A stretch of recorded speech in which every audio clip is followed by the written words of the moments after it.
Assalamu алейкум, урматтуу күйөрмандар. Сиздер менен кайрадан Көк Бөрү каналы. Бул чыгарылышта Көк Бөрү дүйнөсүндөгү акыркы жаңылыктар менен тааныштырабыз. Достук командасына кайсы аттар келди? Манас Ниязов кайсы ат менен ойнойт? Месси деген ат менен таанылган Баку Талайбек уулу 2025 жылы кайсы командада ойнойт? Алдыда ушул жана башка суроолорго жооп беребиз. Андыктан видеону аягына чейин көрүп, лайк коюуну унутпаңыздар. Достук командасы быйыл катуу даярдык көрүүдө. Сезондун алдында команда күчтөнүп, бардыгынан эрте даярдыкты баштаган. Команданын лидери болгон Манас Ниязов Норус турниринде Комсомол деген ат менен ойын алып барат. Бул тууралуу достук командасы расмий түрдө билдирүү жасады.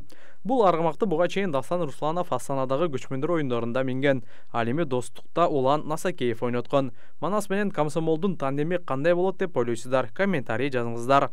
Биз ар башкабыз, бирок бизди бириктирип турган үй бүлөбүз. Үй бүлө бул жүрөктөрдү бириктирип турган эң ишенимдүү түйүн.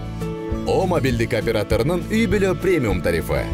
Бул болгону 1990 сомго чексиз байланыш менен 3 сим-карта, секундасына 500 мегабитке чейинки ылдамдыктагы үйдөгү интернет жана телевидение. Бүтүндөй үй бүлөңүздүн мобилдик байланышы менен үйдөгү интернетти бир айда бир эле жолу төлөңүз. Үй бүлө ар дайым биринчи орунда. Жылдыздуу достуктун курамына жаңыдан кошулган жаш оюнчу бул Сыймык Насырынбек уулу. Мен Насырынбеков Сыймык 2001 жылы Чүй областына караштуу Жайыл районунун Сусамыр өрөөнүн 1-май айылында туулгам. 2021-2022 Акшумкар командасында, 2024 жылы Сары Өзөн командасында ойногом. Ошондой эле Кой Күрөң аргамага достук командасына кетти. Учурда достуктун сарайында, бирок баасы жана сатылып алынганы тууралуу так маалымат жок. Себеби аттын ээси Таластык Байке ат сатылган жок, бирок сатылышы мүмкүн деп айткан. Кой Күрөңдү Байтеген Умурбеков райондор аралык мелдеште мыкты ойноткон. Андан соң республикалык айыл өкмөттөр аралык мелдеште Нуржан Минип мелдештин мыкты оюнчусу, мыкты бомбардири болгон. 4 март күнү Ош облусунун Бүркүт командасы тандоо машыгуусун ийгиликтүү өткөрүп, Бишкекке сапар алды. Ош Федерациясы Таластан Англия деген атты сатып алышты. Баасы $25,000. Бул ат менен Өмүрбек райондор аралык мелдеште мыкты оюн көрсөткөн. Бул ат Оштун Биримдик деген командасында ойношу мүмкүн. Буюрса атты алдык. Оштун Бейиктик деген командасы былтыр жаңы түзүлгөн командага кеттик. Досторго рахмат, адилет. Сен аябай чоң мээретиң бар. Кайра айтып жүрүп, буюрса алдык атты. Ат буюрса жакшы болуп берсин. Баазын айтып койгула, баазын. $25,000 деп. $25,000 буюрса Англияны алдык.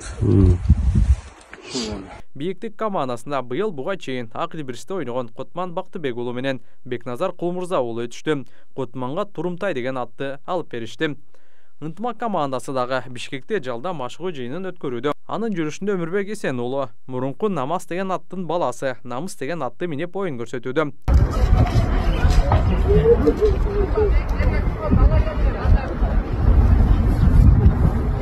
Буга чейин Чүй облусунун Көк Бөрү мектеби деген команда болуп, жаш оюнчуларды тарбиялаган эле. Быйыл 2025 жылы Биримдик деген команда түзүлүп жатат. Бул команданын максаты жаштарды алып чыгуу. Бул команданын капитаны Элдияр Шактарбек уулу болот. Мен Шактарбек уулу Элдияр 2025 Кудай буйрса Биримдик командасына капитан болуп келдим. Биримдик командасы жаңы түптөлүп аткан команда. Ошондой эле бул команданын дагы бир тажрыйбалуу оюнчусу Баку Талайбек уулу. Мен Талайбек уулу Баку. Ошо 2025 жылы Биримдик деген командага келдим. Норустан баштап ушу Биримдик деген команда оюн көрсөтөбүз. Биздин жакшы ниет тилектерибиз ушу жаштарды үйрөтүп, жаштарды алдыга сүйрөөлү деген максат. Кудай буйрса ошо 2025 Биримдик командасына жакшы оюндарды көрсөтүп, жакшы ийгилик, жакшы жетишкендикке жетишебиз деп ойлойм.